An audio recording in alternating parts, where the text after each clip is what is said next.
to another special edition from Captain Kirk Productions. I'm Kirk, and today we have our first ever Q&A video from a very special fan, Craig from Kentucky. He's going to ask us a couple questions, and I'm going to attempt and do my best to answer them. So let's hear the questions. What's up, guys? First off, let me start off by saying love the show. Keep the videos coming. I think they're great. Secondly, got to give a shout out to Drake's wife, Ashley, for giving me the VIP treatment and getting me on the show. So hopefully I can get some of my questions answered. Now, I like comic books a lot. I think they're really, really cool, and I've started collecting some. However, my collection's a little bit different. If you can't tell, I'm a little bit of a Kiss fan, okay? So most of my comics are either music related or have to do with Kiss. For example, I bought this comic book a while back that was CGC graded and signed by Stan Lee. It's a 9.4. It's Howard the Duck number 13. And it's the first appearance of Kiss, full appearance of Kiss in a comic book. Okay? But I've never gotten a comic book graded from my collection, so I really don't know much about the CGC process. So, for example, this is one of my comic books. This is the Marvel Comics Super Special number 1 that, if you didn't know, which I'm sure you do, has Kiss's blood in the ink. Pretty cool. I've gotten this signed by 3 out of the 4 members.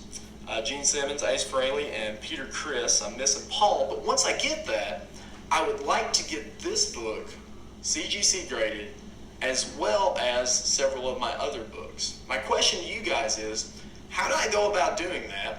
And with the signatures being on here, would CGC authenticate those? I guarantee you they're real because they're all done at private signings.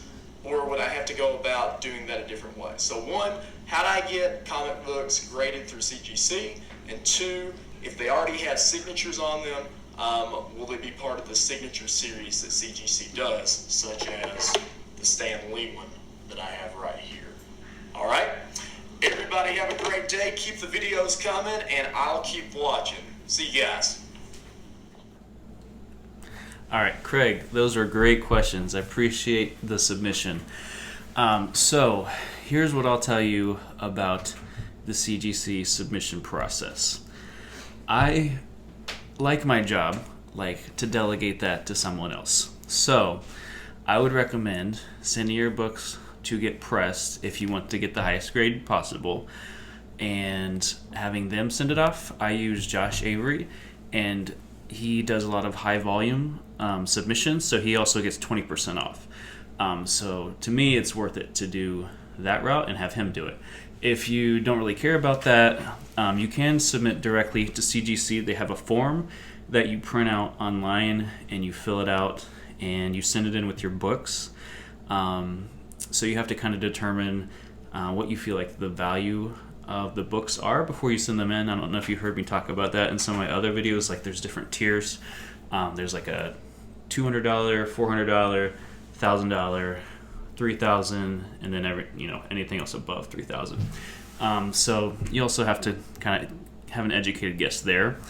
With the signatures, that's going to increase the value. So you're going to have to factor that in. I don't know exactly how much that's worth. I have to do some research on that. So as far as getting the signatures authenticated, CGC does not do any authentications after the fact. Only if someone from CGC witnesses the signature live will they authenticate it and give it the yellow label.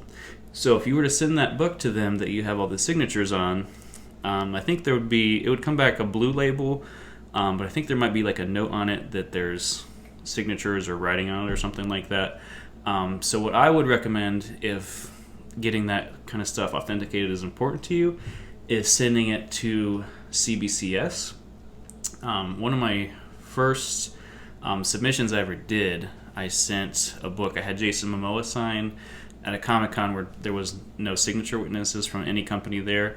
I sent it to CBCS to get it authenticated. I think it's like an extra $25 per signature, so that's kind of going to add up as well if you have 4 signatures. but they will authenticate it and they will give it a red label. So those are kind of the options that you have. Just kind of depends on what you want to do and the route you want to take. So that's what I would recommend, going the CBCS route, because they will authenticate it. They will give it a red label and say, like, these people signed this comic. CGC will not do that. So if you ever plan on getting rid of it, maybe do the CGC route just because their stuff sells for a little bit more, but it's really up to you and kind of what you want to do. So hopefully that answers your question, and I appreciate you being a fan and watching and submitting a video. So we'll talk to you soon. Thank you.